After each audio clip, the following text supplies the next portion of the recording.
The first one I like to, and I think it's first for a reason. I put it first for a reason. It is control carbohydrates. So be smart about the starches and the sugars that you're eating. Limit them greatly, much more, limit them to a much lower degree than what you're currently eating. And depending on the person's underlying insulin sensitivity, you know, what they see from their triglyceride to HDL ratio, for example, I would say that number is best heavily scrutinized to about 50 grams per day. But if someone has a pretty good triglyceride to HDL ratio, well, then they can certainly be more liberal with that number, and they don't need to cut it to such a low level. But the first step is control carbohydrates. Stop drinking fruit juice. Stop eating bread and cereal and crackers and chips, and focus on real sources of carbohydrate if they want them, namely fruits and vegetables. But eat them, don't drink them.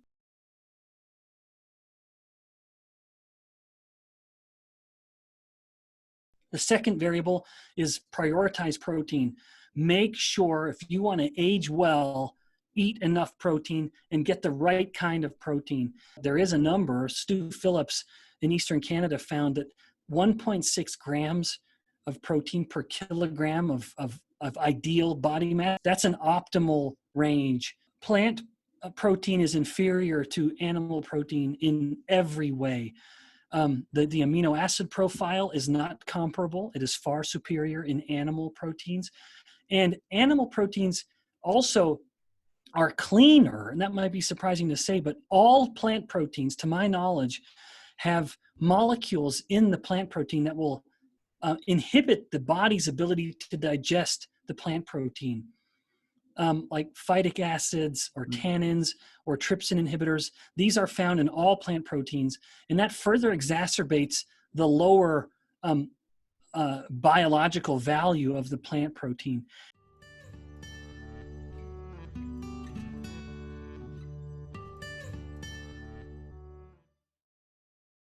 And then I would also add, there was a study done by a nonprofit organization called the Clean Label Project, and they analyzed protein supplements for the presence and levels of heavy metals, things like lead and arsenic, known to be harmful to humans, and plant proteins were the biggest offenders.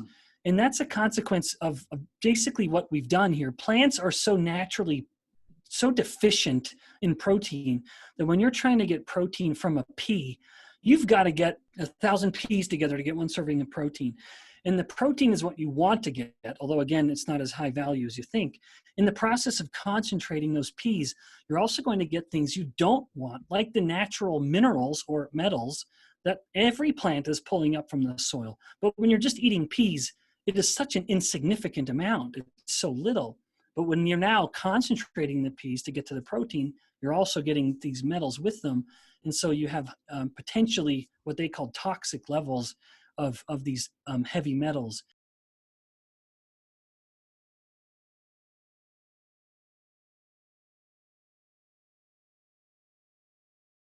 And fat and protein come together in nature. The best protein sources, animal, come with fat. And fat helps the protein digest better. The bile acids that we get released when we eat fat actually improve protein digestion. And so there's a reason that fat and the best proteins in nature come with fat. It helps, not only are there studies to show that digestion is improved, but it also makes the protein more anabolic. In a study in humans, that when you mix protein and fat together, you have a better muscle anabolic response than just the protein alone.